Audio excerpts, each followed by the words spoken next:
Chapter 5. In the Coral Grafe.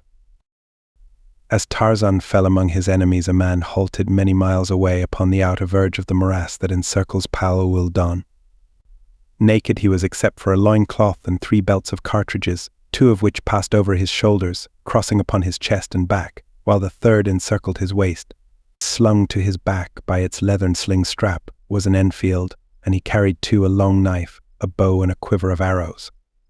He had come far through wild and savage lands, menaced by fierce beasts and fiercer men, yet intact to the last cartridge was the ammunition that had filled his belts the day that he set out.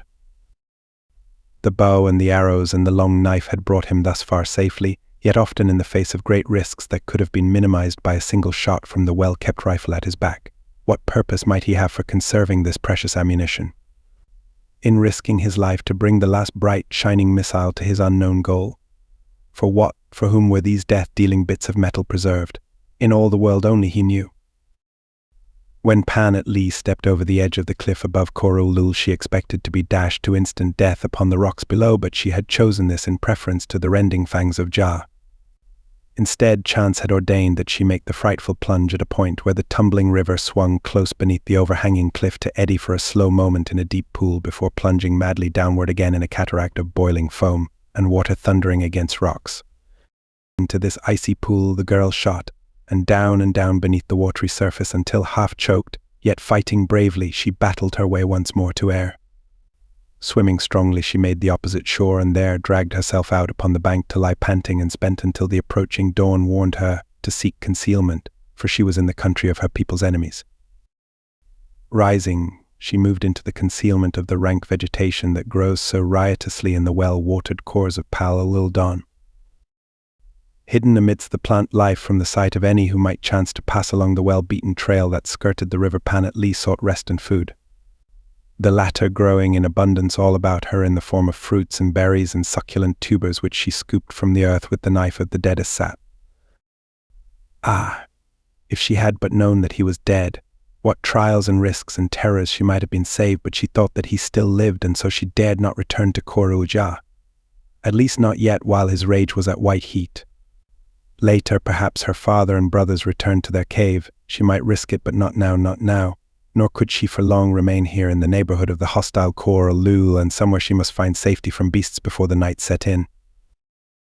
As she sat upon the bole of a fallen tree seeking some solution of the problem of existence that confronted her, there broke upon her ears from up the gorge the voices of shouting men, a sound that she recognized all too well. It was the war cry of the Coral-Ul. Closer and closer it approached her hiding place.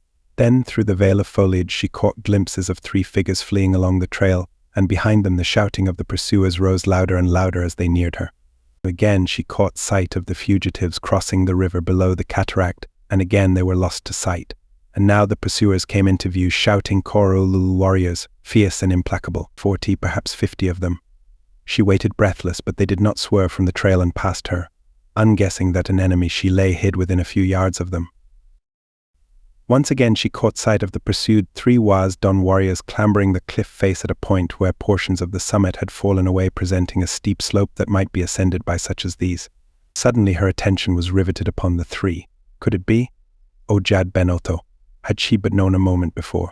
When they passed she might have joined them, for they were her father and 2 brothers. Now it was too late. With bated breath and tense muscles she watched the race. Would they reach the summit? Would the Coral-Ul overhaul them? They climbed well, but oh, so slowly. Now one lost his footing in the loose shale and slipped back. The Coral-Ul were ascending. One hurled his club at the nearest fugitive. The great god was pleased with the brother of Pan-Ul, for he caused the club to fall short of its target and to fall, rolling and bounding, back upon its owner, carrying him from his feet and precipitating him to the bottom of the gorge. Standing now, her hands pressed tight above her golden breastplates, Pan-Ul watched the race for life. Now one, her older brother, reached the summit, and clinging there to something that she could not see, he lowered his body and his long tail to the father beneath him. The latter, seizing this support, extended his own tail to the son below the one who had slipped back, and thus, upon a living ladder of their own making, the 3 reached the summit and disappeared from view before the Coral-Ul overtook them. But the latter did not abandon the chase. On they went until they too had disappeared from sight, and only a faint shouting came down to Pan at Lee to tell her that the pursuit continued. The girl knew that she must move on. At any moment now might come a hunting party, combing the gorge for the smaller animals that fed or bedded there. Behind her were Isat and the returning party of Coral Lul that had pursued her kin before her across the next ridge was the Coral Grief, the lair of the terrifying monsters that brought the chill of fear to every inhabitant of Palal Dom below her, in the valley. Was the country of the Hodon, where she could look for only slavery or death. Here were the Korululu, the ancient enemies of her people, and everywhere were the wild beasts that eat the flesh of man. For but a moment she debated, and then turning her face toward the southeast she set out across the gorge of water toward the Coral Grief. At least there were no men there. As it is now, so it was in the beginning, back to the primitive progenitor of man, which is typified by Pan at Lee and her kind today. Of all the hunters that woman fears, man is the most relentless, the most terrible. To the dangers of man she preferred the dangers of the Grafe. Moving cautiously, she reached the foot of the cliff at the far side of Coral Lulul, and here, toward noon, she found a comparatively easy ascent. Crossing the ridge, she stood at last upon the brink of Coral Grief, the horror place of the folklore of her race.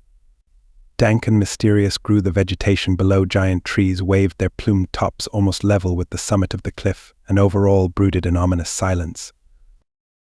Pan at Lee lay upon her belly and stretching over the edge scanned the cliff face below her. She could see caves there and the stone pegs which the ancients had fashioned so laboriously by hand. She had heard of these in the firelight tales of her childhood, and of how the Griffs had come from the morasses across the mountains, and of how at last the people had fled after many had been seized and devoured by the hideous creatures, leaving their caves untenanted for no man living knew how long. Some said that Jad Ben Otho, who has lived forever, was still a little boy. Pan at Lee shuddered, but there were caves, and in them she would be safe even from the Griffs. She found a place where the stone pegs reached to the very summit of the cliff, left there no doubt in the final exodus of the tribe, when there was no longer need of safeguarding the deserted caves against invasion. Pan at Lee clambered slowly down toward the uppermost cave. She found a recess in front of the doorway almost identical with those of her own tribe. The floor of it, though, was littered with twigs and old nests and the droppings of birds, until it was half choked. She moved along to another recess and still another, but all were alike in the accumulated filth. Evidently there was no need in looking further. This one seemed large and commodious. With her knife she fell to work cleaning away the debris by the simple expedient of pushing it over the edge, and always her eyes turned constantly toward the silent gorge where lurked the fearsome creatures of Palal Dawn. And other eyes there were, eyes she did not see, but that saw her and watched her every move, fierce eyes, greedy eyes, cunning and cruel. They watched her, and a red tongue licked flabby, pendulous lips. They watched her, and a half-human brain laboriously evolved a brutish design. As in her own Coral Ya, the natural springs in the cliff had been developed by the long-dead builders of the caves so that fresh, pure water trickled now, as it had for ages, within easy access to the cave entrances. Her only difficulty would be in procuring food, and for that she must take the risk at least once in 2 days, for she was sure that she could find fruits and tubers and perhaps small animals, birds and eggs near the foot of the cliff, the last two possibly in the caves themselves. Thus might she live on here indefinitely. She felt now a certain sense of security imparted doubtless by the impregnability of her high-flung sanctuary that she knew to be safe from all the more dangerous beasts, and this one from men too, since it lay in the abjured Coral Grife. Now she determined to inspect the interior of her new home. The sun, still in the south, lighted the interior of the first apartment. It was similar to those of her experience. The same beasts and men were depicted in the same crude fashion in the carvings on the walls. Evidently there had been little progress in the race of Wasdon during the generations that had come and departed since Coral Grife had been abandoned by men. Of course Pan at Lee thought no such thoughts, for evolution and progress existed not for her or her kind. Things were as they had always been and would always be as they were. That these strange creatures have existed thus for incalculable ages it can scarce be doubted, so marked are the indications of antiquity about their dwellings, deep furrows worn by naked feet in living rock, the hollow in the jamb of a stone doorway, where many arms have touched in passing. The endless carvings that cover ofttimes the entire face of a great cliff, and all the walls and ceilings of every cave, and each carving wrought by a different hand, for each is the coat of arms, one might say, of the adult male who traced it. And so Pan at Lee found this ancient cave homelike and familiar. There was less litter within than she had found without, and what there was mostly an accumulation of dust. Beside the doorway was the niche in which wood and tinder were kept, but there remained nothing now other than mere dust. She had, however, saved a little pile of twigs from the debris on the porch. In a short time she had made a light by firing a bundle of twigs and lighting others from this fire. She explored some of the inner rooms. Nor here did she find aught that was new or strange, nor any relic of the departed owners other than a few broken stone dishes. She had been looking for something soft to sleep upon, but was doomed to disappointment, as the former owners had evidently made a leisurely departure, carrying all their belongings with them. Below in the gorge were leaves and grasses and fragrant branches, but Pan at Lee felt no stomach for descending into that horrid abyss for the gratification of mere creature comfort. Only the necessity for food would drive her there. And so as the shadows lengthened and night approached, she prepared to make as comfortable a bed as she could by gathering the dust of ages into a little pile and spreading it between her soft body and the hard floor. At best it was only better than nothing. But Pan at Lee was very tired. She had not slept since 2 nights before, and in the interval she had experienced many dangers and hardships. What wonder then that, despite the hard bed, she was asleep almost immediately she had composed herself for rest. She slept, and the moon rose, casting its silver light upon the cliff's white face, and lessening the gloom of the dark forest and the dismal gorge. In the distance a lion roared. There was a long silence. From the upper reaches of the gorge came a deep bellow. There was a movement in the trees at the cliff's foot. Again the bellow, low and ominous. It was answered from below the deserted village. Something dropped from the foliage of a tree directly below the cave in which Pan at least slept. It dropped to the ground among the dense shadows. Now, it moved, cautiously. It moved toward the foot of the cliff, taking form and shape in the moonlight. It moved like the creature of a bad dream, slowly, sluggishly. It might have been a huge sloth, it might have been a man. With so grotesque a brush does the moon paint master cubist. Slowly it moved up the face of the cliff like a great grubworm. It moved. But now the moon brush touched it again, and it had hands and feet, and with them it clung to the stone pegs and raised itself laboriously aloft toward the cave where Pan at Lee slept. From the lower reaches of the gorge came again the sound of bellowing, and it was answered from above the village. Tarzan of the apes opened his eyes. He was conscious of a pain in his head, and at first that was about all. A moment later grotesque shadows rising and falling focused his arousing perceptions. Presently he saw that he was in a cave. A dozen Wasdon warriors squatted about, talking.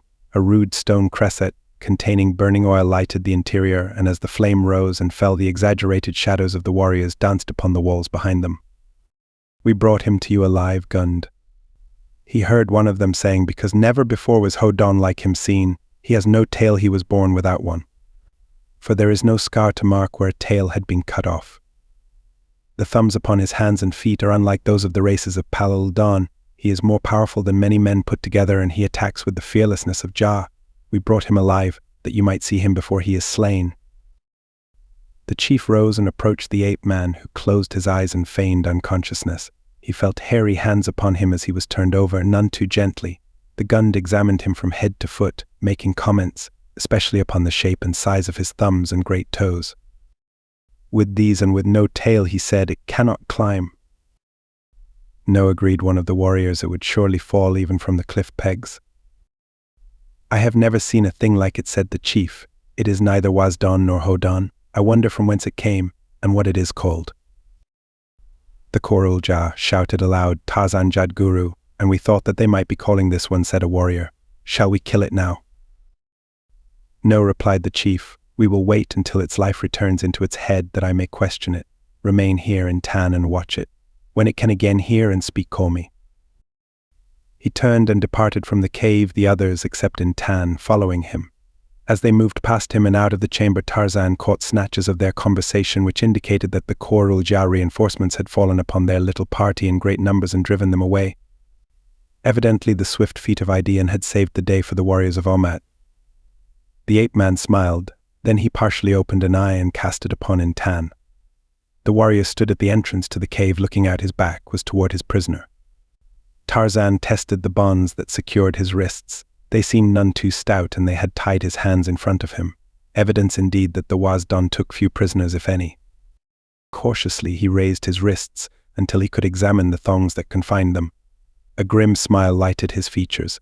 Instantly he was at work upon the bonds with his strong teeth, but ever a wary eye was upon Intan, the warrior of Corolul. The last knot had been loosened, and Tarzan's hands were free when Intan turned to cast an appraising eye upon his ward. He saw that the prisoner's position was changed. He no longer lay upon his back as they had left him, but upon his side, and his hands were drawn up against his face. Intan came closer and bent down.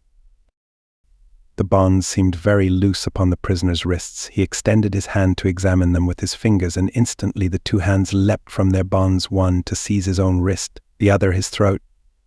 So unexpected the cat-like attack that Intan had not even time to cry out before steel fingers silenced him. The creature pulled him suddenly forward so that he lost his balance and rolled over upon the prisoner into the floor beyond, to stop with Tarzan upon his breast. Intan struggled to release himself, struggled to draw his knife, but Tarzan found it before him. The Wazdon's tail leaped to the other's throat. Encircling it, he too could choke, but his own knife, in the hands of his antagonist, severed the beloved member close to its root. The Wazdon's struggles became weaker. A film was obscuring his vision. He knew that he was dying, and he was right. A moment later he was dead. Tarzan rose to his feet and placed one foot upon the breast of his dead foe. How the urge seized him to roar forth the victory cry of his kind, but he dared not. He discovered that they had not removed his rope from his shoulders, and that they had replaced his knife in its sheath. It had been in his hand when he was felled. Strange creatures. He did not know that they held a superstitious fear of the weapons of a dead enemy, believing that if buried without them he would forever haunt his slayers in search of them, and that when he found them he would kill the man who killed him. Against the wall leaned his bow and quiver of arrows. Tarzan stepped toward the doorway of the cave and looked out. Night had just fallen. He could hear voices from the nearer caves, and there floated to his nostrils the odor of cooking food. He looked down and experienced a sensation of relief. The cave in which he had been held was in the lowest tier, scarce 30 feet from the base of the cliff. He was about to chance an immediate descent when there occurred to him a thought that brought a grin to his savage lips, a thought that was born of the name the Wazdon had given him, Tarzan Jadguru, Tarzan the Terrible, and a recollection of the days when he had delighted in baiting the blacks of the distant jungle of his birth. He turned back into the cave where lay the dead body of Intan. With his knife he severed the warrior's head, and carrying it to the outer edge of the recess tossed it to the ground below. Then he dropped swiftly and silently down the ladder of pegs in a way that would have surprised the Corolul, who had been so sure that he could not climb. At the bottom he picked up the head of Intan and disappeared among the shadows of the trees, carrying the grisly trophy by its shock of shaggy hair. Horrible. But you are judging a wild beast by the standards of civilization. You may teach a lion tricks, but he is still a lion. Tarzan looked well in a tuxedo, but he was still a Tarmangani, and beneath his pleated shirt beat a wild and savage heart. Nor was his madness lacking in method. He knew that the hearts of the Corolul would be filled with rage when they discovered the thing that he had done, and he knew too that mixed with the rage would be a leaven of fear, and it was fear of him that had made Tarzan master of many jungles. One does not win the respect of the killers with bonbons. Below the village, Tarzan returned to the foot of the cliff, searching for a point where he could make the ascent to the ridge, and thus back to the village of Omat, the Corolul J. He came at last to a place where the river ran so close to the rocky wall that he was forced to swim it in search of a trail upon the opposite side, and here it was that his keen nostrils detected a familiar spoor. It was the scent of Pan at Lee at the spot where she had emerged from the pool and taken to the safety of the jungle. Immediately the ape-man's plans were changed. Pan at Lee lived, or at least she had lived after the leap from the cliff's summit. He had started in search of her for Omat, his friend, and for Omat he would continue upon the trail he had picked up thus fortuitously, by accident. It led him into the jungle and across the gorge, and then to the point at which Pan at Lee had commenced the ascent of the opposite cliffs. Here Tarzan abandoned the head of Intan, tying it to the lower branch of a tree, for he knew that it would handicap him in his ascent of the steep escarpment. Ape-like he ascended, following easily the scent spoor of Pan at Lee. Over the summit and across the ridge the trail lay, plain as a printed page to the delicate senses of the jungle-bred tracker. Tarzan knew naught of the Corolul Greif. He had seen, dimly in the shadows of the night, strange monstrous forms, and Ta-Den and Omat had spoken of great creatures that all men feared, but always, everywhere, by night and by day, there were dangers. From infancy death had stalked, grim and terrible, at his heels. He knew little of any other existence. To cope with danger was his life, and he lived his life as simply and as naturally as you live yours amidst the dangers of the crowded city streets. The black man who goes abroad in the jungle by night is afraid, for he has spent his life since infancy surrounded by numbers of his own kind and safeguarded, especially at night, by such crude means as lie within his powers. But Tarzan had lived as the lion lives, and the panther and the elephant, and the ape, a true jungle creature dependent solely upon his prowess and his wits, playing a lone hand against creation. Therefore he was surprised at nothing and feared nothing, and so he walked through the strange night as undisturbed and unapprehensive as the farmer to the cow lot in the darkness before the dawn. Once more Pan at Lee's trail ended at the verge of a cliff, but this time there was no indication that she had leaped over the edge, and a moment's search revealed to Tarzan the stone pegs upon which she had made her descent. As he lay upon his belly leaning over the top of the cliff, examining the pegs, his attention was suddenly attracted by something at the foot of the cliff. He could not distinguish its identity, but he saw that it moved, and presently that it was ascending slowly, apparently by means of pegs similar to those directly below him. He watched it intently as it rose higher and higher until he was able to distinguish its form more clearly, with the result that he became convinced that it more nearly resembled some form of great ape than a lower order. It had a tail, though, and in other respects it did not seem a true ape. Slowly it ascended to the upper tier of caves, into one of which it disappeared. Then Tarzan took up again the trail of Pan at Lee. He followed it down the stone pegs to the nearest cave, and then further along the upper tier. The ape-man raised his eyebrows when he saw the direction in which it led, and quickened his pace. He had almost reached the third cave when the echoes of Coral Grife were awakened by a shrill scream of terror. Chapter 6. The Tor o' Dawn. Pan at Lee slept the troubled sleep of physical and nervous exhaustion, filled with weird dreamings. She dreamed that she slept beneath a great tree in the bottom of the Coral Grife, and that one of the fearsome beasts was creeping upon her, but she could not open her eyes nor move. She tried to scream, but no sound issued from her lips. She felt the thing touch her throat, her breast, her arm, and there it closed and seemed to be dragging her toward it. With a superhuman effort of will she opened her eyes. In the instant she knew that she was dreaming, and that quickly the hallucination of the dream would fade. It had happened to her many times before, but it persisted. In the dim light that filtered into the dark chamber she saw a form beside her. She felt hairy fingers upon her and a hairy breast against which she was being drawn. Jad Ben Otho, this was no dream.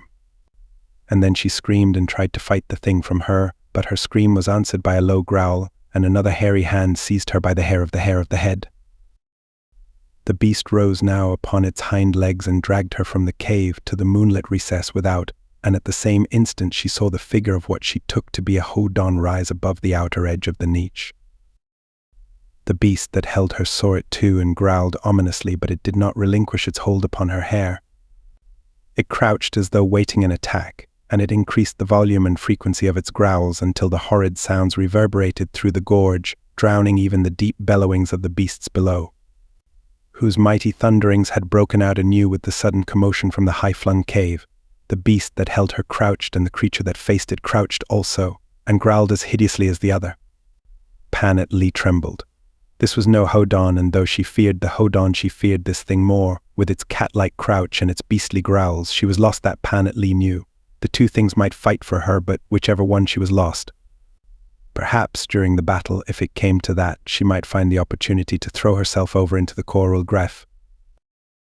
The thing that held her she had recognized now as a Tor o' Dawn, but the other thing she could not place, though in the moonlight she could see it very distinctly.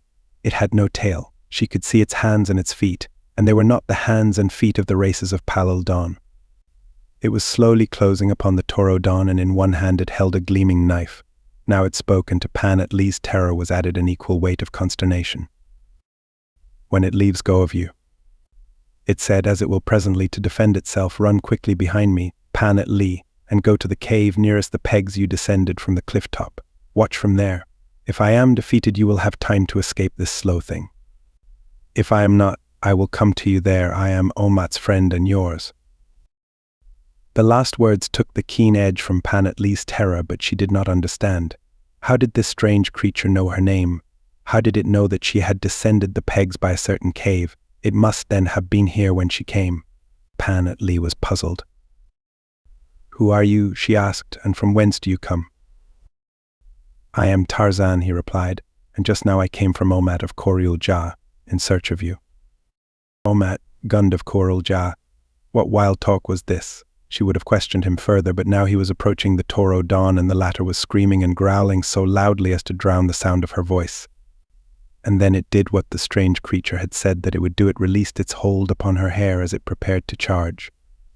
Charge it did, and in those close quarters there was no room to fence for openings. Instantly the two beasts locked in deadly embrace, each seeking the other's throat.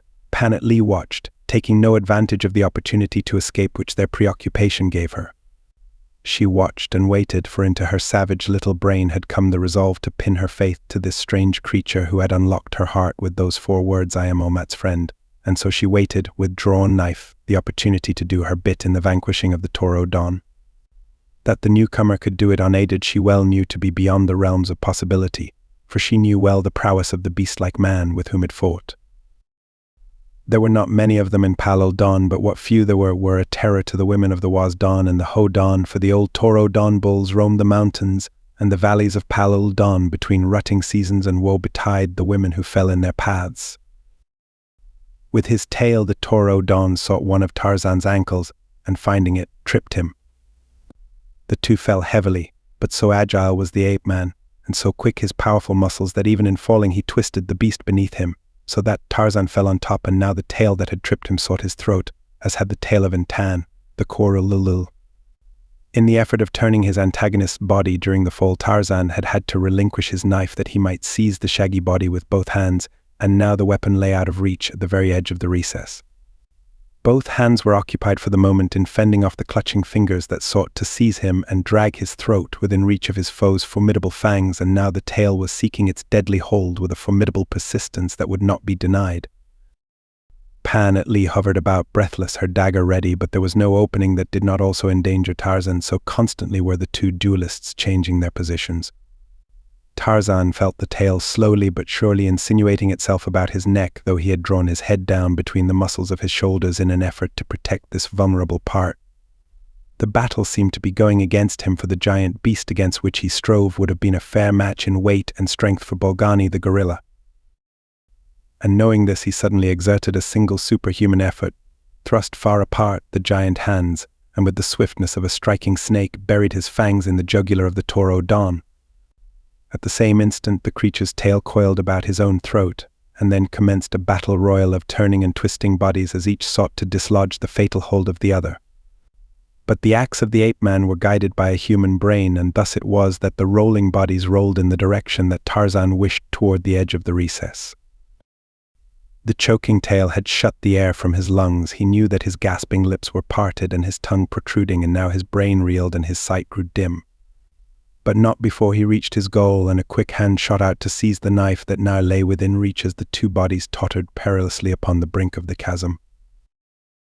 With all his remaining strength the ape-man drove home the blade once, twice, thrice, and then all went black before him as he felt himself, still in the clutches of the Toro Dawn, topple from the recess. Fortunate it was for Tarzan that Panat Lee had not obeyed his injunction to make good her escape while he engaged the Toro Dawn, for it was to this fact that he owed his life. Close beside the struggling forms during the brief moments of the terrific climax, she had realized every detail of the danger to Tarzan with which the emergency was fraught, and as she saw the two rolling over the outer edge of the niche, she seized the ape-man by an ankle, at the same time throwing herself prone upon the rocky floor. The muscles of the Toro Dawn relaxed in death with the last thrust of Tarzan's knife, and with its hold upon the ape-man released its shot from sight into the gorge below. It was with infinite difficulty that Panat Lee retained her hold upon the ankle of her protector, but she did so, and then slowly she sought to drag the dead weight back to the safety of the niche. This, however, was beyond her strength, and she could but hold on tightly, hoping that some plan would suggest itself before her powers of endurance failed. She wondered if, after all, the creature was already dead, but that she could not bring herself to believe, and if not dead, how long it would be before he regained consciousness. If he did not regain it soon, he never would regain it, that she knew, for she felt her fingers numbing to the strain upon them and slipping slowly, from their hold. It was then that Tarzan regained consciousness. He could not know what power upheld him, but he felt that whatever it was slowly releasing its hold upon his ankle. Within easy reach of his hands were two pegs, and these he seized upon just as Pan at Lee's fingers slipped from their hold. As it was, he came near to being precipitated into the gorge. Only his great strength saved him. He was upright now, and his feet found other pegs. His first thought was of his foe. Where was he? Waiting above there to finish him. Tarzan looked up just as the frightened face of Pan at Lee appeared over the threshold of the recess. "You live," she cried. "Yes," replied Tarzan. "Where is the shaggy one?" Pan at Lee pointed downward. "There," she said, "dead." "Good," exclaimed the ape-man, clambering to her side. "You are unharmed?" he asked. "You came just in time," replied Pan at Lee, "but who are you, and how did you know that I was here, and what do you know of Omat, and where did you come from, and what did you come from? What did you mean by calling Omat Gund?" Wait, cried Tarzan one at a time. But you are all alike, the Shis of the tribe of Kerchak, the ladies of England, and their sisters of Palul Don. Have patience, and I will try to tell you all that you wish to know. 4 of us set out with Omat from Korul Yar to search for you. We were attacked by the Korul Lulul and separated. I was taken prisoner, but escaped. Again I stumbled upon your trail and followed it, reaching the summit of this cliff just as the hairy one was climbing up after you. I was coming to investigate when I heard your scream, the rest you know. But you called Omat Gund of Korul Jah, she insisted. Sat is Gund. Sat is dead, explained the ape-man. Omat slew him, and now Omat is Gund. Omat came back seeking you. He found Sat in your cave and killed him. Yes, said the girl. Sat came to my cave and I struck him down with my golden breastplates and escaped. And a lion pursued you, continued Tarzan, and you leaped from the cliff into Korul Lul, but why you were not killed is beyond me. Is there anything beyond you? Exclaimed Pan at Lee. How could you know that a lion pursued me and that I leaped from the cliff, and not know that it was the pool of deep water below that saved me? I would have known that too, had not the Korul Lul come then and prevented me continuing upon your trail. But now I would ask you a question. By what name do you call the thing with which I just fought? It was a Toro Don, she replied. I have seen but one before. They are terrible creatures with the cunning of man and the ferocity of a beast. Great indeed must be the warrior who slays one single-handed. She gazed at him in open admiration. And now, said Tarzan, you must sleep, for tomorrow we shall return to Korul Jah and Omat, and I doubt that you have had much rest these 2 nights. Pan at Lee, lulled by a feeling of security, slept peacefully into the morning while Tarzan stretched himself upon the hard floor of the recess just outside her cave. The sun was high in the heavens when he awoke. For 2 hours it had looked down upon another heroic figure miles away, the figure of a godlike man fighting his way through the hideous morass that lies like a filthy moat defending Palul Don from the creatures of the outer world. Now waist deep in the sucking ooze, now menaced by loathsome reptiles, the man advanced only by virtue of Herculean efforts, gaining laboriously by inches along the devious way that he was forced to choose in selecting the least precarious footing. Near the center of the morass was open water, slimy, green-hued water. He reached it at last after more than 2 hours of such effort as would have left an ordinary man spent and dying in the sticky mud, yet he was less than halfway across the marsh. Greasy with slime and mud was his smooth brown hide, and greasy with slime and mud was his beloved Enfield that had shone so brightly in the first rays of the rising sun. He paused a moment upon the edge of the open water and then, throwing himself forward, struck out to swim across. He swam with long, easy, powerful strokes calculated less for speed than for endurance, for his was primarily a test of the latter, since beyond the open water was another 2 hours or more of grueling effort between it and solid ground. He was perhaps halfway across and congratulating himself upon the ease of the achievement of this portion of his task when there arose from the depths directly in his path a hideous reptile, which with wide distended jaws bore down upon him, hissing shrilly. Tarzan arose and stretched, expanded his great chest and drank in deep draughts of the fresh morning air. His clear eyes scanned the wondrous beauties of the landscape spread out before them. Directly below lay Korul Gref, a dense, somber green of gently moving treetops. To Tarzan it was neither grim nor forbidding, it was jungle, beloved jungle. To his right there spread a panorama of the lower reaches of the valley of Jad Ben Otho with its winding streams and its blue lakes. Gleaming whitely in the sunlight were scattered groups of dwellings, the feudal strongholds of the lesser chiefs of the Hodan.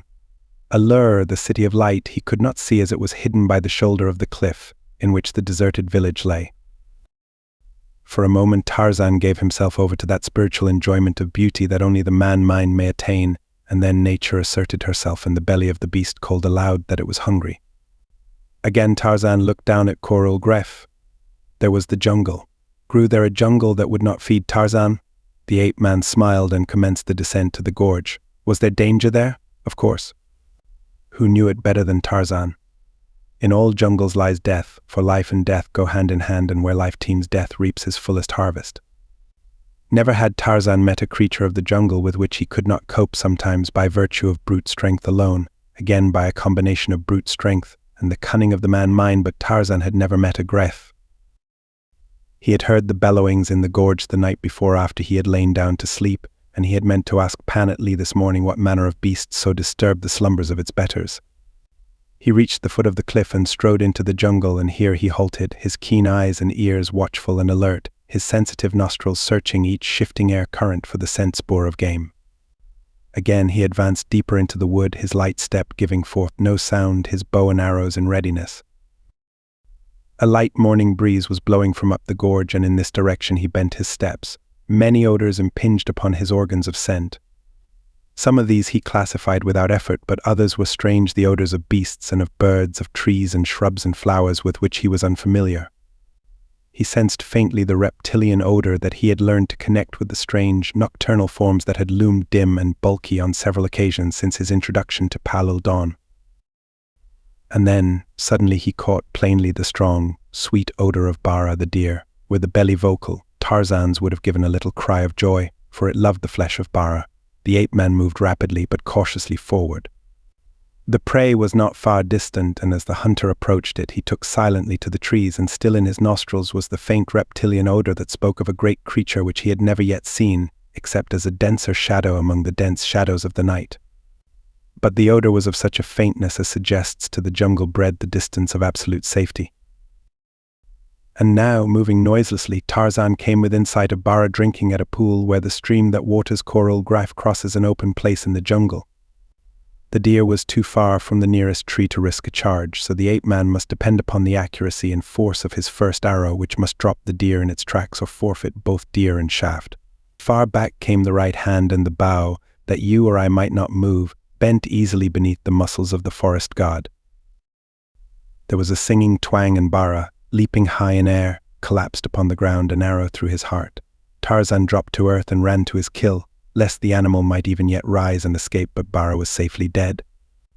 As Tarzan stooped to lift it to his shoulder, there fell upon his ears a thunderous bellow that seemed almost at his right elbow, and as his eyes shot in the direction of the sound, there broke upon his vision such a creature as paleontologists have dreamed as having possibly existed in the dimmest vistas of Earth's infancy, a gigantic creature, vibrant with mad rage, that charged, bellowing, upon him. When Panatlee awoke, she looked out upon the niche in search of Tarzan. He was not there. She sprang to her feet and rushed out, looking down into Coral Gref, guessing that he had gone down in search of food, and there she caught a glimpse of him disappearing into the forest. For an instant she was panic-stricken.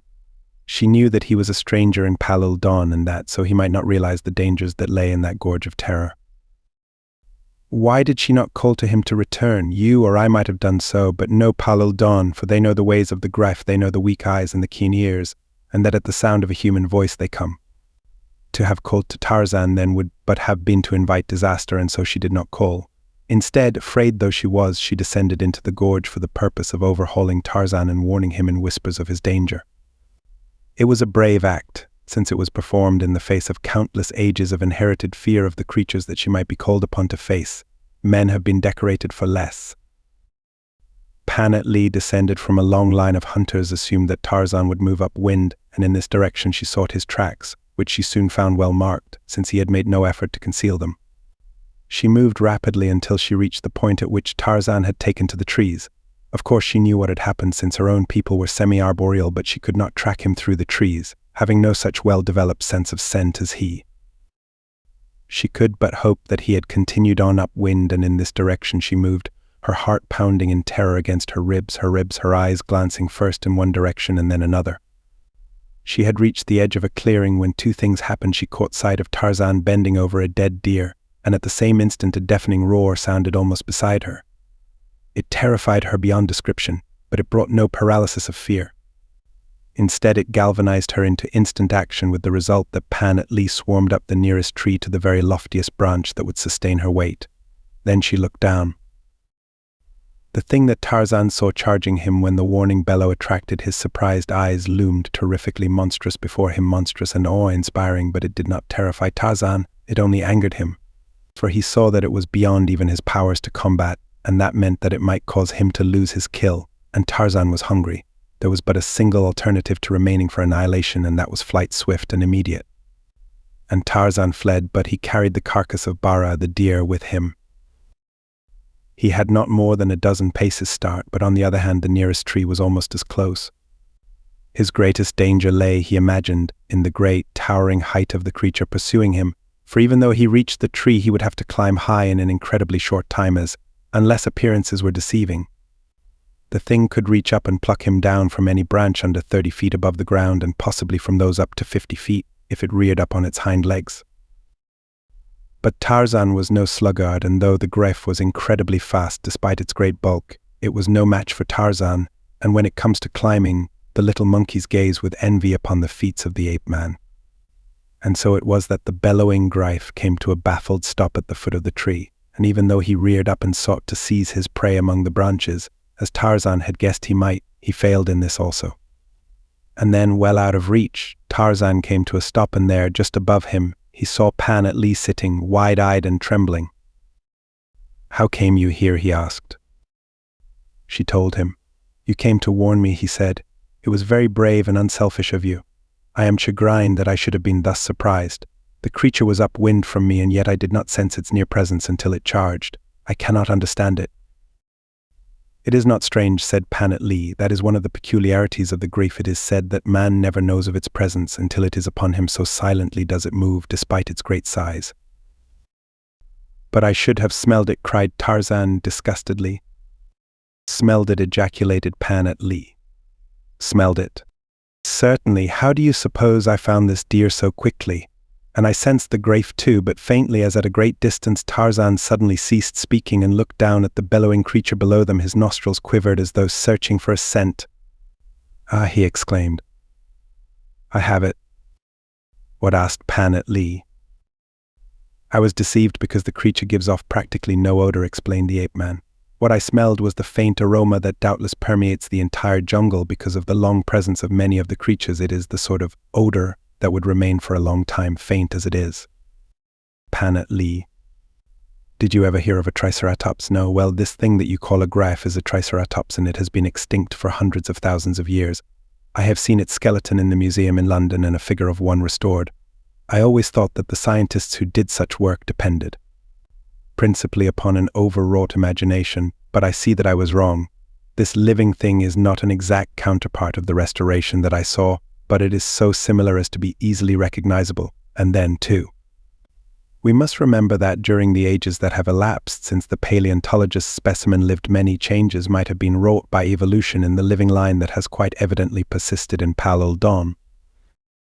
Triceratops, London, paleo, I don't know what you are talking about, cried Pan at Lee. Tarzan smiled and threw a piece of dead wood at the face of the angry creature below them. Instantly the great bony hood over the neck was erected, and a mad bellow rolled upward from the gigantic body. Full 20 feet at the shoulder the thing stood, a dirty slate blue in color, except for its yellow face with the blue bands encircling the eyes, the red hood with the yellow lining and the yellow belly. The 3 parallel lines of bony protuberances down the back gave a further touch of color to the body, those following the line of the spine being red, while those on either side are yellow. The 5 and 3-toed hoofs of the ancient horned dinosaurs had become talons in the Greif, but the 3 horns, 2 large ones above the eyes and a median horn on the nose, had persisted through all the ages. Weird and terrible as was its appearance, Tarzan could not but admire the mighty creature looming big below him, its 75 feet of length majestically typifying those things which all his life the ape-man had admired: courage and strength. In that massive tail alone was the strength of an elephant. The wicked little eyes looked up at him, and the horny beak opened to disclose a full set of powerful teeth. "Herbivorous," murmured the ape-man. "Your ancestors may have been, but not you." And then to Pan at Lee, "Let us go now. At the cave we will have deer meat, and then back to Coral Ja and Omat." The girl shuddered, Go, she repeated. We will never go from here. Why not? Asked Tarzan. For answer she but pointed to the Greif. Nonsense, exclaimed the man. It cannot climb. We can reach the cliff through the trees and be back in the cave before it knows what has become of us. You do not know the Greif, replied Pan at Lee gloomily. Wherever we go it will follow, and always it will be ready at the foot of each tree when we would descend. It will never give us up. We can live in the trees for a long time if necessary, replied Tarzan, and sometime the thing will leave. The girl shook her head.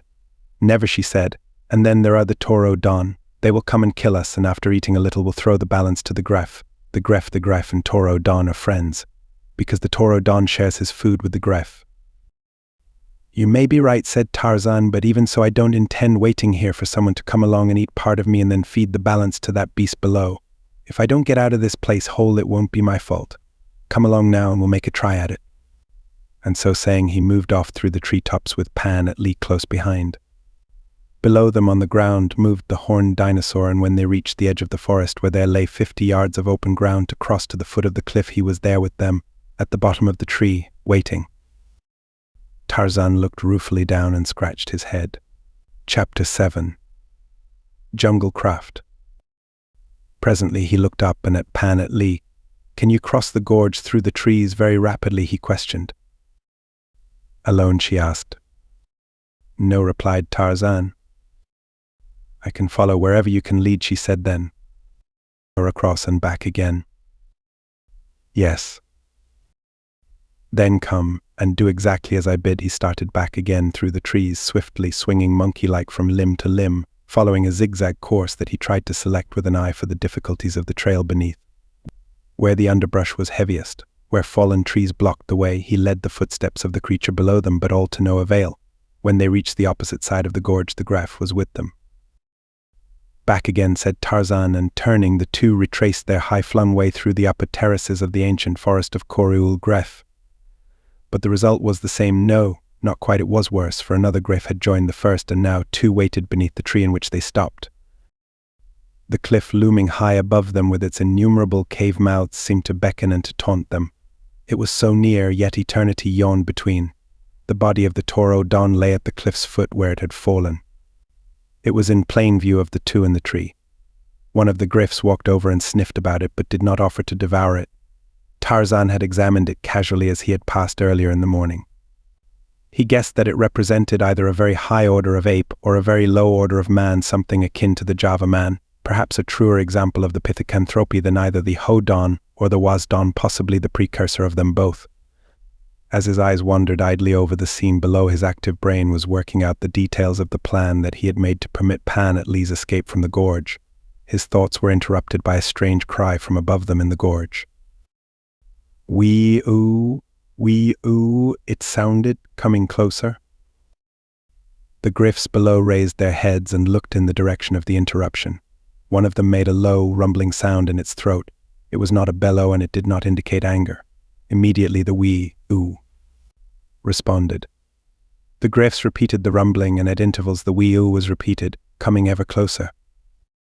Tarzan looked at Pan at Lee. What is it? He asked. I do not know, she replied. Perhaps a strange bird or another horrid beast that dwells in this frightful place. Ah, exclaimed Tarzan, there it is. Look. Pan at Lee voiced a cry of despair. A taureaux d'On. The creature, walking erect and carrying a stick in one hand, advanced at a slow, lumbering gait. It walked directly toward the Greifs, who moved aside, as though afraid. Tarzan watched intently. The taureaux d'On was now quite close to one of the triceratops. It swung its head and snapped at him viciously.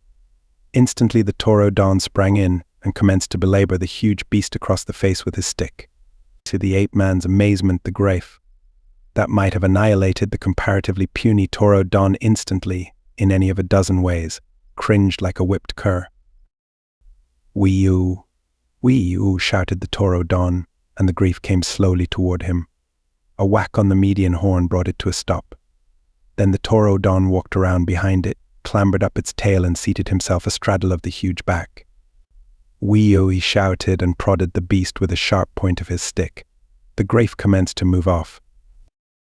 So rapt had Tarzan been in the scene below him that he had given no thought to escape, for he realized that for him and Pan at Lee time had in these brief moments turned back countless ages to spread before their eyes a page of the dim and distant past. They too had looked upon the first man and his primitive beasts of burden. And now the ridden Grafe halted and looked up at them, bellowing. It was sufficient. The creature had warned its master of their presence. Instantly the taureau Don urged the beast close beneath the tree which held them, at the same time leaping to his feet upon the horny back. Tarzan saw the bestial face, the great fangs, the mighty muscles. From the loins of such had sprung the human race, and only from such could it have sprung, for only such as this might have survived the horrid dangers of the age that was theirs. The taureau Don beat upon his breast and growled, horribly hideous, uncouth, beastly. Tarzan rose to his full height upon a swaying branch, straight and beautiful as a demigod unspoiled by the taint of civilization, a perfect specimen of what the human race might have been, had the laws of man not interfered with the laws of nature.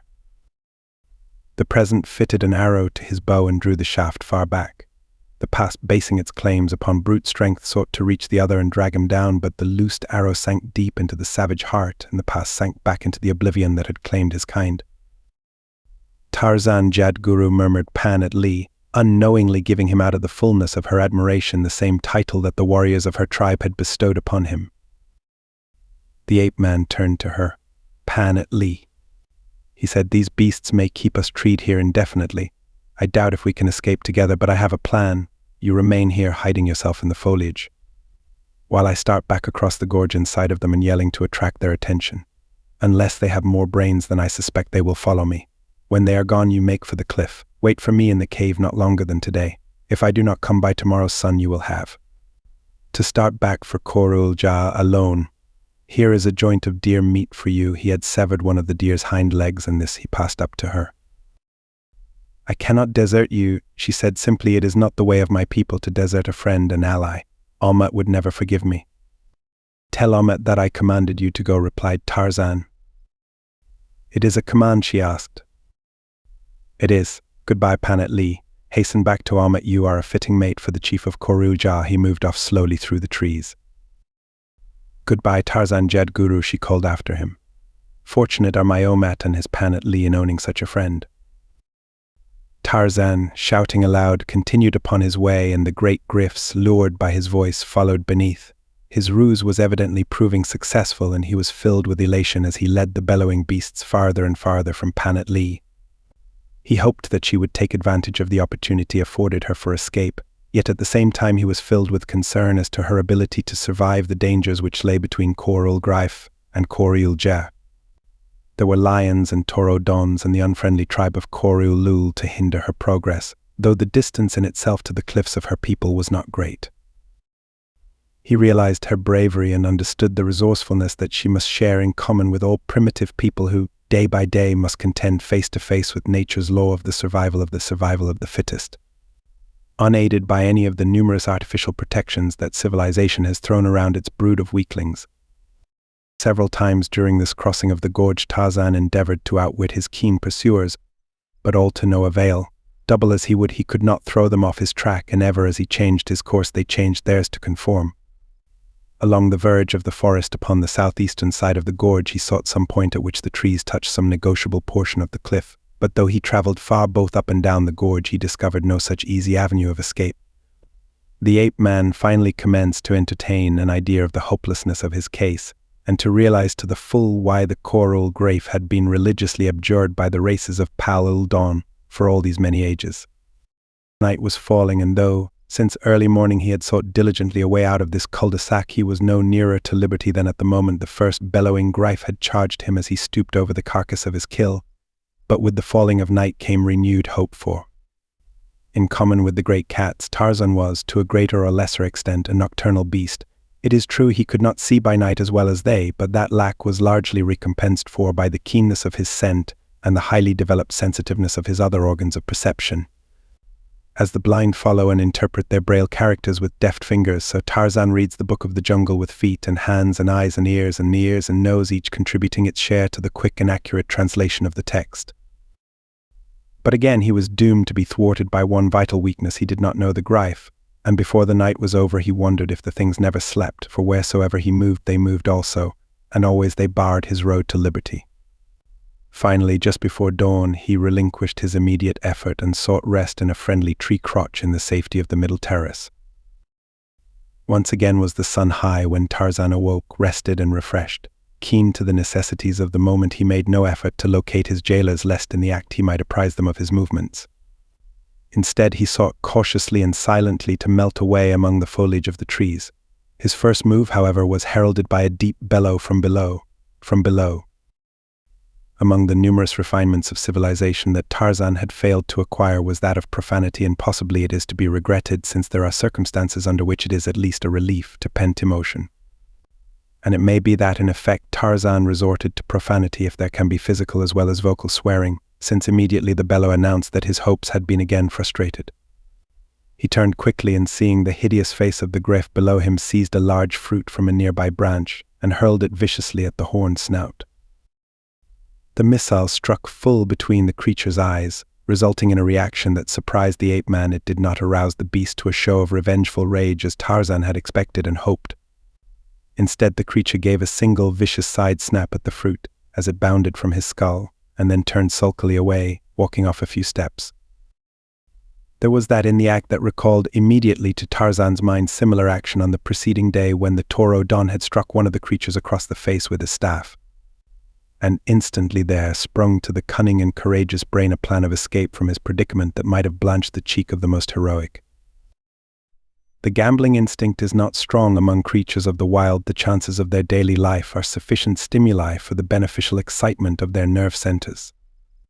It has remained for civilized man, protected in a measure from the natural dangers of existence, to invent artificial stimulants in the form of cards and dice and roulette wheels. Yet, when necessity bids, there are no greater gamblers than the savage denizens of the jungle, the forest, and the hills, for as lightly as you roll the ivory cubes upon the green cloth, they will gamble with death, their own lives the stake. And so Tarzan would gamble now, pitting the seemingly wild deductions of his shrewd brain against all the proofs of the bestial ferocity of his antagonists that his experience of them had adduced, against all the age-old folklore and legend that had been handed down for countless generations and passed on to him through the lips of Pan at Lee. Yet as he worked in preparation for the greatest play that man can make in the game of life, he smiled, nor was there any indication of haste or excitement or nervousness in his demeanor. First he selected a long straight branch about 2 inches in diameter at its base. This he cut from the tree with his knife, removed the smaller branches and twigs until he had fashioned a pole about 10 feet in length. This he sharpened at the smaller end. The staff finished to his satisfaction, he looked down upon the triceratops. "Wee, ooh," he cried. Instantly the beasts raised their heads and looked at him. From the throat of one of them came faintly a low rumbling sound. "Wee, ooh," repeated Tarzan, and hurled the balance of the carcass of the deer to them. Instantly the Greifs fell upon it with much bellowing, one of them attempting to seize it and keep it from the other, but finally the second obtained a hold, and an instant later it had been torn asunder and greedily devoured. Once again they looked up at the ape-man, and this time they saw him descending to the ground. One of them started toward him. Again Tarzan repeated the weird cry of the taureau Don. The Greif halted in his track, apparently puzzled, while Tarzan slipped lightly to the earth and advanced toward the nearer beast, his staff raised menacingly and the call of the first man upon his lips. Would the cry be answered by the low rumbling of the beast of burden or the horrid bellow of the man-eater? Upon the answer to this question hung the fate of the ape-man. Pan at Lee was listening intently to the sounds of the departing Greifs as Tarzan led them cunningly from her. And when she was sure that they were far enough away to ensure her safe retreat, she dropped swiftly from the branches to the ground and sped like a frightened deer across the open space to the foot of the cliff. Stepped over the body of the taureau Don who had attacked her the night before, and was soon climbing rapidly up the ancient stone pegs of the deserted cliff village. In the mouth of the cave near that which she had occupied, she kindled a fire and cooked the haunch of venison that Tarzan had left her, and from one of the trickling streams that ran down the face of the escarpment she obtained water to satisfy her thirst. All day she waited, hearing in the distance, and sometimes close at hand, the bellowing of the Greifs which pursued the strange creature that had dropped so miraculously into her life. For him she felt the same keen, almost fanatical loyalty that many another had experienced for Tarzan of the Apes.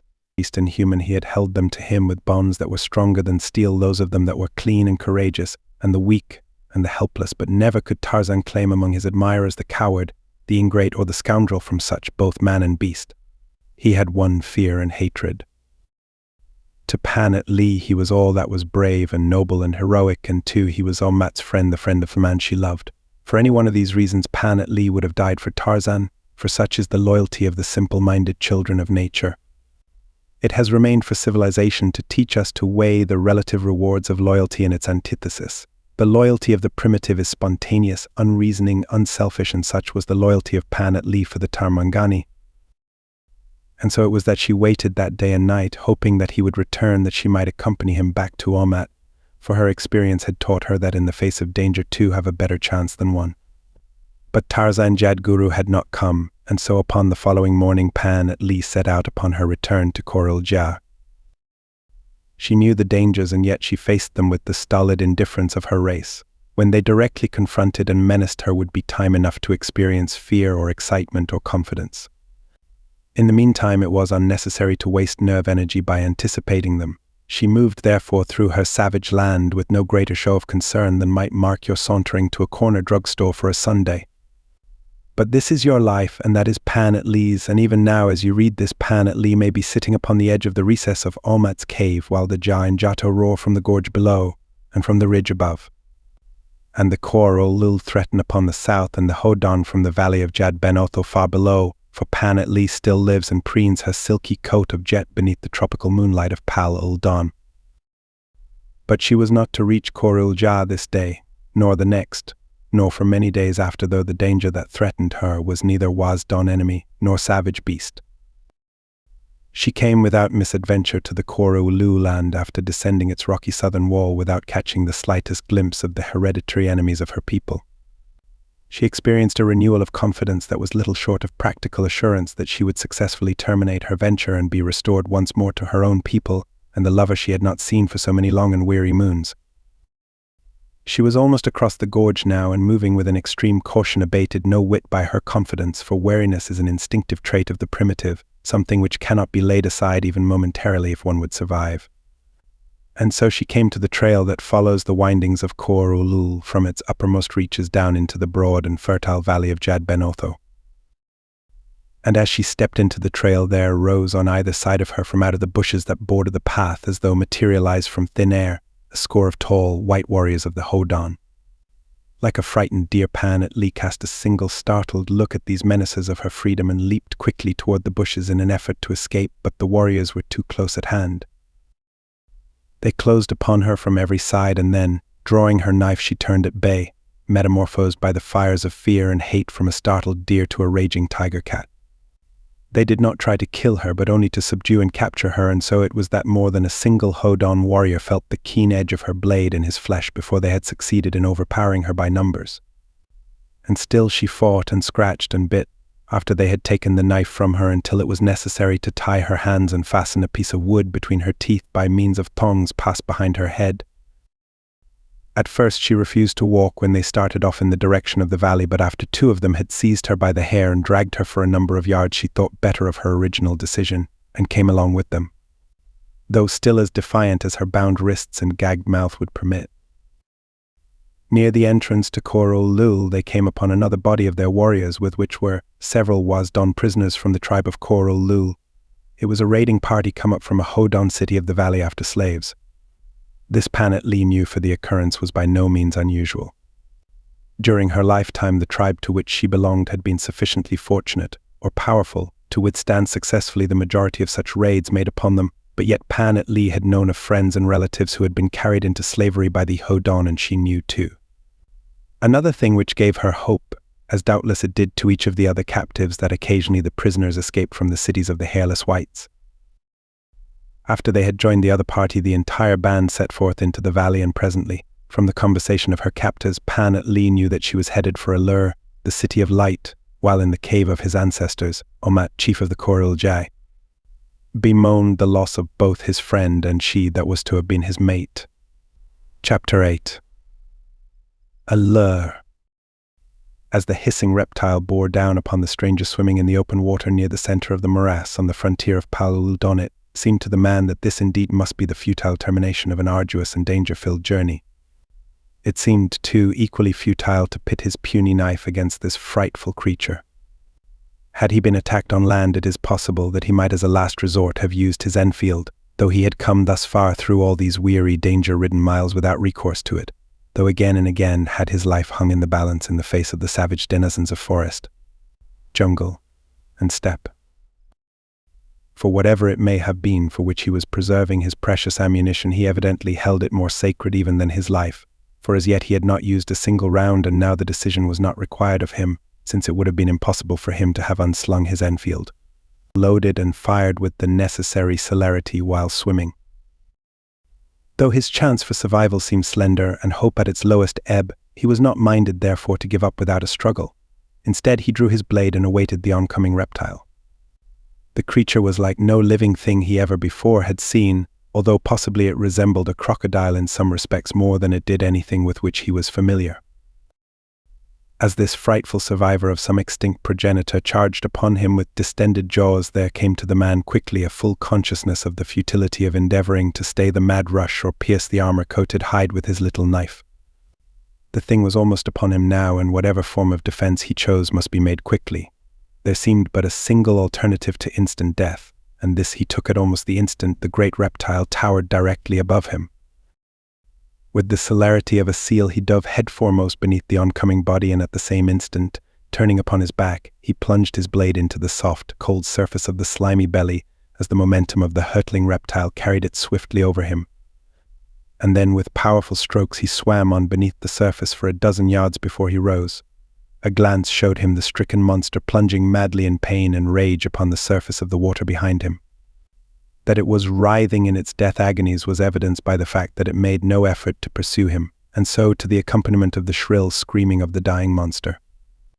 The man won at last to the farther edge of the open water to take up once more the almost superhuman effort of crossing the last stretch of clinging mud which separated him from the solid ground of Palul. A good 2 hours it took him to drag his now weary body through the clinging, stinking muck, but at last, mud-covered and spent, he dragged himself out upon the soft grasses of the bank. 100 yards away, a stream, winding its way down from the distant mountains, emptied into the morass, and after a short rest he made his way to this, and seeking a quiet pool, bathed himself and washed the mud and slime from his weapons, accoutrements and loincloth. Another hour was spent beneath the rays of the hot sun in wiping, polishing and oiling his Enfield, though the means at hand for drying it consisted principally of dry grasses. It was afternoon before he had satisfied himself that his precious weapon was safe from any harm by dirt or dampness, and then he arose and took up the search for the spoor he had followed to the opposite side of the swamp. Would he find again the trail that had led into the opposite side of the morass, to be lost there, even to his trained senses? If he found it not again upon this side of the almost impassable barrier, he might assume that his long journey had ended in failure. And so he sought up and down the verge of the stagnant water for traces of an old spoor that would have been invisible to your eyes or mine, even had we followed directly in the tracks of its maker. As Tarzan advanced upon the griffs, he imitated as closely as he could recall them the methods and mannerisms of the taureau, but up to the instant that he stood close beside one of the huge creatures, he realized that his fate still hung in the balance, for the thing gave forth no sign, either menacing or otherwise. It only stood there, watching him out of its cold, reptilian eyes, and then Tarzan raised his staff and with a menacing wee-oh struck the griff, a vicious blow across the face. The creature made a sudden side snap in his direction, a snap that did not reach him, and then turned sullenly away, precisely as it had when the taureau commanded it. Walking around to its rear as he had seen the shaggy first man do, Tarzan ran up the broad tail and seated himself upon the creature's back, and then again imitating the acts of the taureau, he prodded it with the sharpened point of his staff, and thus goading it forward and guiding it with blows. First upon one side and then upon the other he started it down the gorge in the direction of the valley.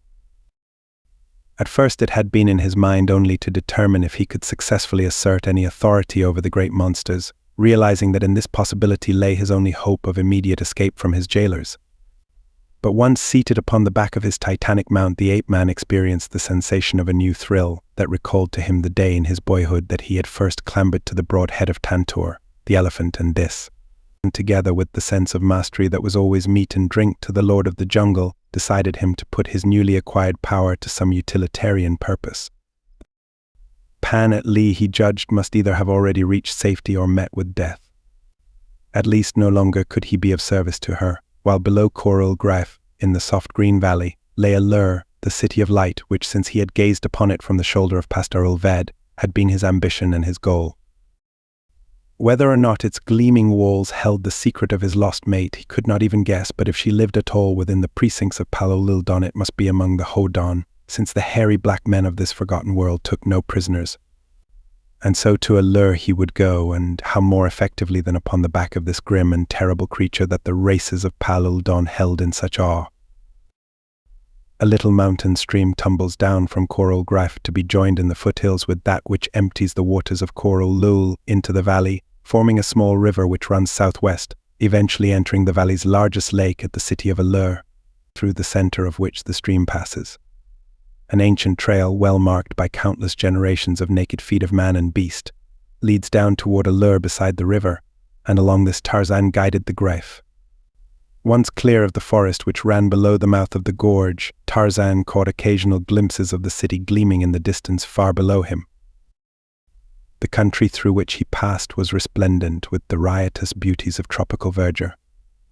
Thick, lush grasses grew waist-high upon either side of the trail, and the way was broken now and again by patches of open park-like forest, or perhaps a little patch of dense jungle where the trees overarched the way and trailing creepers depended in graceful loops from branch to branch. At times the ape-man had difficulty in commanding obedience upon the part of his unruly beast, but always in the end its fear of the relatively puny goad urged it on to obedience. Late in the afternoon, as they approached the confluence of the stream they were skirting, and another which appeared to come from the direction of Kor-Yul-Jaa, the ape-man, emerging from one of the jungle patches, discovered a considerable party of Hodon upon the opposite bank. Simultaneously they saw him and the mighty creature he bestrode. For a moment they stood in wide-eyed amazement, and then, in answer to the command of their leader, they turned and bolted for the shelter of the nearby wood. The ape-man had but a brief glimpse of them, but it was sufficient indication that there were Wazdon with them, doubtless prisoners taken in one of the raids upon the Wazdon villages of which Ta-Den and Omat had told him. At the sound of their voices, the Greif had bellowed terrifically and started in pursuit, even though a river intervened, but by dint of much prodding and beating. Tarzan had succeeded in heading the animal back into the path, though thereafter for a long time it was sullen and more intractable than ever. As the sun dropped nearer the summit of the western hills, Tarzan became aware that his plan to enter Allure upon the back of a Greif was likely doomed to failure, since the stubbornness of the great beast was increasing momentarily, doubtless due to the fact that its huge belly was crying out for food. The ape-man wondered if the Toro Dons had any means of picketing their beasts for the night, but as he did not know and as no plan suggested itself, he determined that he should have to trust to the chance of finding it again in the morning. There now arose in his mind a question as to what would be their relationship when Tarzan had dismounted. Would it again revert to that of hunter and quarry, or would fear of the goad continue to hold its supremacy over the natural instinct of the hunting flesh-eater? Tarzan wondered, but as he could not remain upon the Greif forever, and as he preferred dismounting and putting the matter to a final test while it was still light, he decided to act at once. How to stop the creature he did not know, as up to this time his sole desire had been to urge it forward. By experimenting with his staff, however, he found that he could bring it to a halt by reaching forward and striking the thing upon its beak-like snout. Close by grew a number of leafy trees, in any one of which the ape-man could have found sanctuary, but it had occurred to him that should he immediately take to the trees, it might suggest to the mind of the Greif that the creature that had been commanding him all day feared him, with the result that Tarzan would once again be held a prisoner by the Triceratops. And so when the Greif halted, Tarzan slid to the ground, struck the creature a careless blow across the flank as though in dismissal, and walked indifferently away. From the throat of the beast came a low rumbling sound, and without even a glance at Tarzan, it turned and entered the river, where it stood drinking for a long time. Convinced that the Greif no longer constituted a menace to him, the ape-man, spurred on himself by the gnawing of hunger, unslung his bow, and selecting a handful of arrows set forth cautiously in search of food, evidence of the near presence of which was being borne up to him by a breeze from downriver. 10 minutes later he had made his kill, again one of the Pal-Ul-Don specimens of antelope, all species of which Tarzan had known since childhood as Bara, the deer. since in the little primer that had been the basis of his education the picture of a deer had been the nearest approach to the likeness of the antelope, from the giant eland to the smaller bushbuck of the hunting grounds of his youth. Cutting off a haunch, he cached it in a nearby tree, and throwing the balance of the carcass across his shoulder, trotted back toward the spot at which he had left the grafe. The great beast was just emerging from the river when Tarzan, seeing it, issued the weird cry of the toro dawn. The creature looked in the direction of the sound, voicing at the same time the low rumble with which it answered the call of its master. Twice Tarzan repeated his cry before the beast moved slowly toward him, and when it had come within a few paces he tossed the carcass of the deer to it, upon which it fell with greedy jaws. "If anything will keep it within call," mused the ape-man as he returned to the tree in which he had cached his own portion of his kill, "it is the knowledge that I will feed it." But as he finished his repast and settled himself comfortably for the night high among the swaying branches of his eyrie, he had little confidence that he would ride into Allure the following day upon his prehistoric steed. When Tarzan awoke early the following morning, he dropped lightly to the ground and made his way to the stream. Removing his weapons and loincloth, he entered the cold waters of the little pool, and after his refreshing bath returned to the tree to breakfast upon another portion of Bara, the deer, adding to his repast some fruits and berries which grew in abundance nearby. His meal over, he sought the ground again, and raising his voice in the weird cry that he had learned, he called aloud on the chance of attracting the griff, but though he waited for some time and continued calling, there was no response. And he was finally forced to the conclusion that he had seen the last of his great mount of the preceding day. And so he set his face toward Allure, pinning his faith upon his knowledge of the Hodon tongue, his great strength, and his native wit.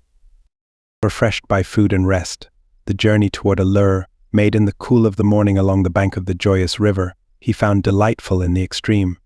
Differentiating him from his fellows of the savage jungle were many characteristics, other than those physical and mental. Not the least of these were in a measure spiritual, and one that had doubtless been as strong as another in influencing Tarzan's love of the jungle had been his appreciation of the beauties of nature. The apes cared more for a grub worm in a rotten log than for all the majestic grandeur of the forest giants waving above them.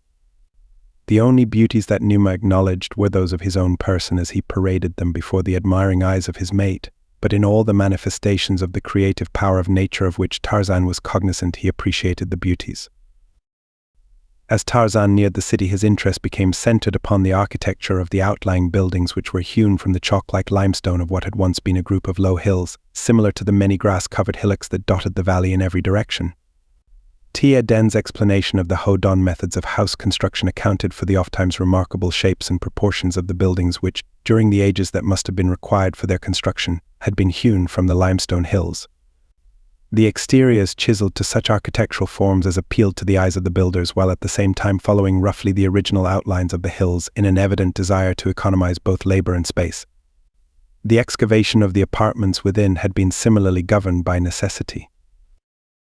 As he came nearer, Tarzan saw that the waste material from these building operations had been utilized in the construction of outer walls about each building or group of buildings resulting from a single hillock.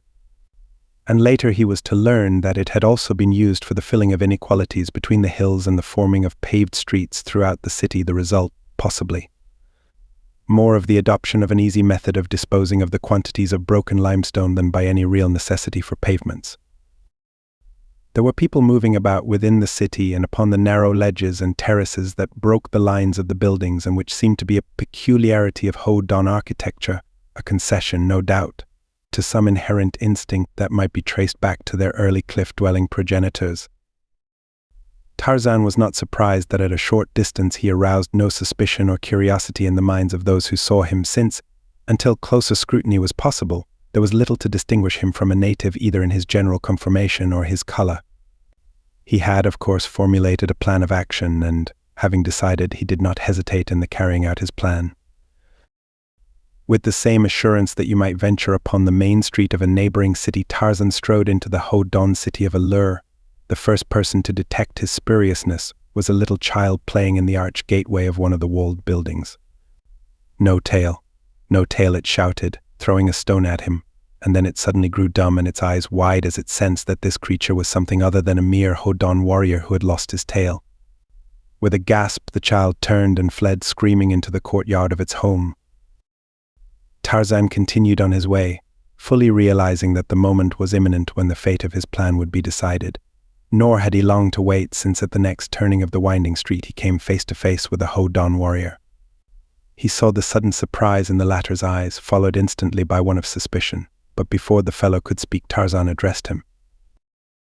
"I am a stranger from another land," he said. "I would speak with Tan, your king."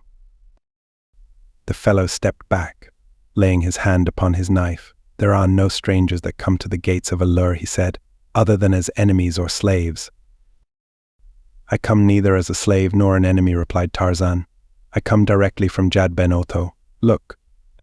And he held out his hands that the Hodon might see how greatly they differed from his own, and then wheeled about that the other might see that he was tailless, for it was upon this fact that his plan had been based, due to his recollection of the quarrel between Taden and Omat, in which the Wazdon had claimed that Jad Ben Otho had a long tail, while the Hodon had been equally willing to fight for his faith in the taillessness of his god.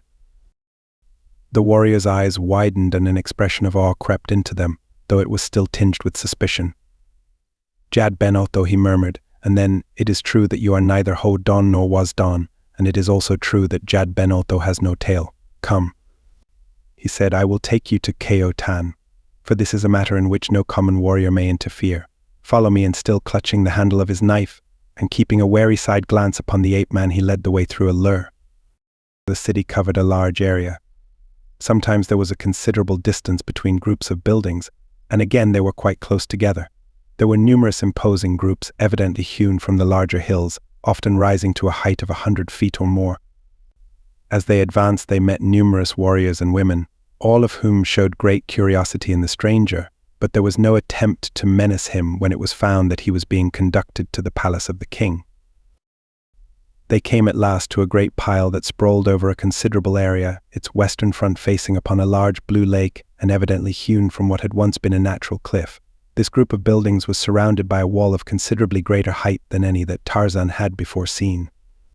His guide led him to a gateway before which waited a dozen or more warriors who had risen to their feet and formed a barrier across the entranceway as Tarzan and his party appeared around the corner of the palace wall.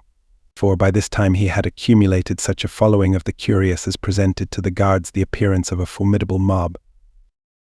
The guide's story told, Tarzan was conducted into the courtyard where he was held while one of the warriors entered the palace, evidently with the intention of notifying Tan. 15 minutes later a large warrior appeared, followed by several others, all of whom examined Tarzan with every sign of curiosity as they approached. The leader of the party halted before the ape-man. "Who are you?" he asked, "and what do you want of Tan, the king?" "I am a friend," replied the ape-man, "and I have come from the country of Jad Ben Otho to visit Tan of Palul Dawn." The warrior and his followers seemed impressed. Tarzan could see the latter whispering among themselves. "How come you here?" asked the spokesman, "and what do you want of Tan?" Tarzan drew himself to his full height. "Enough," he cried. "Must the messenger of Jad Ben Otho be subjected to the treatment that might be accorded to a wandering Wazdon? Take me to the king at once, lest the wrath of Jad Ben Otho fall upon you." There was some question in the mind of the ape-man as to how far he might carry his unwarranted show of assurance, and he waited therefore with amused interest the result of his demand. He did not, however, have long to wait, for almost immediately the attitude of his questioner changed.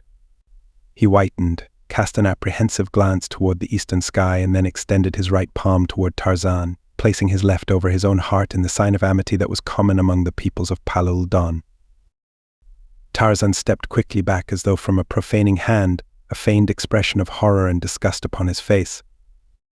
"Stop," he cried. "Who would dare touch the sacred person of the messenger of Jad Ben Otho? Only as a special mark of favor from Jad Ben Otho may even Tan himself receive this honor from me. Hasten. Already now have I waited too long." What manner of reception the Hodon of Allur would extend to the son of my father? At first Tarzan had been inclined to adopt the role of Jad Ben Otho himself, but it occurred to him that it might prove embarrassing and considerable of a bore to be compelled constantly to portray the character of a god. But with the growing success of his scheme it had suddenly occurred to him that the authority of the son of Jad Ben Otho would be far greater than that of an ordinary messenger of a god, while at the same time giving him some leeway in the matter of his acts and demeanor. The ape-man, reasoning that a young god would not be held so strictly accountable in the matter of his dignity and bearing as an older and greater god. This time the effect of his words was immediately and painfully noticeable upon all those near him. With one accord they shrank back, the spokesman almost collapsing in evident terror. His apologies, when finally the paralysis of his fear would permit him to voice them, were so abject that the ape-man could scarce repress a smile of amused contempt. "Have mercy, O Dorol Otho," he pleaded, "on poor old Daklok. Precede me and I will show you to where Keotan, the king, awaits you trembling." "Aside, snakes and vermin," he cried, pushing his warriors to right and left for the purpose of forming an avenue for Tarzan. "Come," cried the ape-man peremptorily, "lead the way, and let these others follow." The now thoroughly frightened Daklok did as he was bid, and Tarzan of the Apes was ushered into the palace of Khotan, king of Palalul Dawn.